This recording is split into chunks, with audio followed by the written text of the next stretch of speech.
sisters. Good evening, Father. And greetings and blessings as well for all those who are with us through our live streaming sa Facebook page ng Chapel of the Eucharistic Lord. Ang pagpapala ng Diyos ay sumainyo. In one chapel na napuntahan ko po, may nabasa akong very interesting.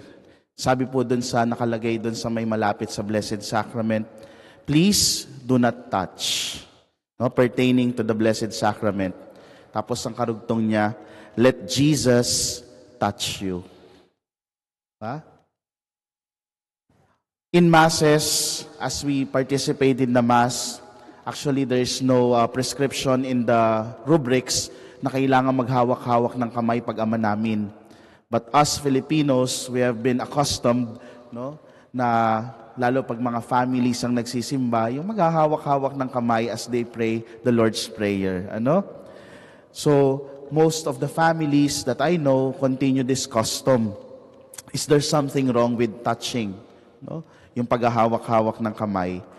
And some of us may have the habit of touching the images in the church, most especially the image of Jesus.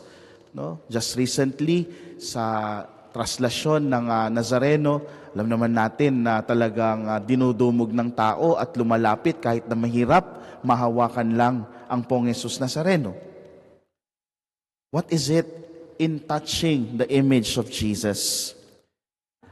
As we touch the image of our Lord, we say our silent prayer, our petitions, no? Yung pasasalamat natin kay Jesus. I believe that there is nothing wrong with what we do because there is a huge theological truth about healing being received through touch. Why? No? Because in our gospel for today, it is clearly stated that people were coming to Jesus, hindi naman para kausapin siya, no? Sabihin kung ano man yung mga gusto nilang sabihin, pero ang sabi lang, only to touch, no? Kahit yung tassel ng kanyang cloak, yung laylayan ng kanyang damit, ay dahil sa pananampalataya ay gumagaling na sila. The healing crusade of Jesus continues. We see the power of faith through touching Jesus. Wherever he goes, those who are in need of his healing goes also. They hurry to go to him to have this healing encounter with Jesus. They never mind if they are not able to talk to Jesus.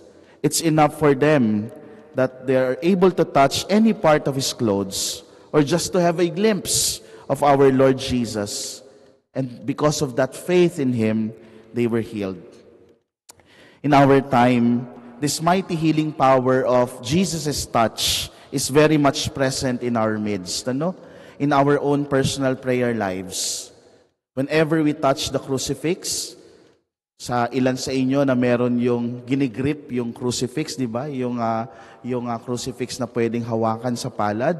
It is one way of really hindi lamang palalimin yung pananampalataya, kundi ipaalala na sa paghawak natin kay Jesus, we are being brought to this reality, deeper reality, na sa paghawak natin sa Kanya, hindi naman talaga tayo yung kumakapit. Kasi human as we are, frail as we are, mas madalas tayong bumibitiw. Pero sa pagkapit natin sa Kanya, si Jesus mismo ang kumakapit sa atin ng mahigpit. No?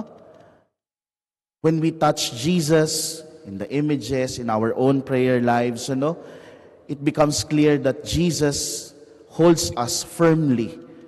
Tinahawakan tayo ng Diyos ng mas mahigpit. And secondly, when we participate in the Mass, we realize this. We come so close to Jesus that what we do is more than touching Him because we receive Him in the Eucharist. We receive Him in the Holy Communion. The theology of touch will remind us how Jesus touches us and heals us. This is a good reminder for each one that we should also pass on that healing touch to our families, our loved ones, most especially those who are sick. Maybe to end, let me share a story. There was this doctor who treated a person who is sick with leprosy. Alam naman natin yung sakit na ketong, may mga blisters at mga sugat sa kanyang mga balat. So one time, nung nagko-consult yung lalaki na may leprosy, no, ine-explain ng doktor sa kanya yung treatment and all, no, at hinawakan siya sa balikat. Hinawakan siya dito. Explaining, at pagkahawak, bigla pong umiyak yung patient. So sabi nung doktor, I'm sorry, meron ba akong nagawang mali o meron ba akong nasabing mali? Sabi niya. Hindi po, Dok, sabi niya ganon. Sa sobrang tagal lang po na meron na akong sakit na leprosy, wala pong tao na nangahas na humawak sa akin, kayo pa lamang po. That's why he cried. My dear brothers and sisters, as we continue to hold on to our Lord and ask for healing from Him, let us also become channels of that healing. May also become like Jesus to them. Every time that we encounter people, most especially those who are sick, may they experience the presence and the healing touch of our Lord Jesus.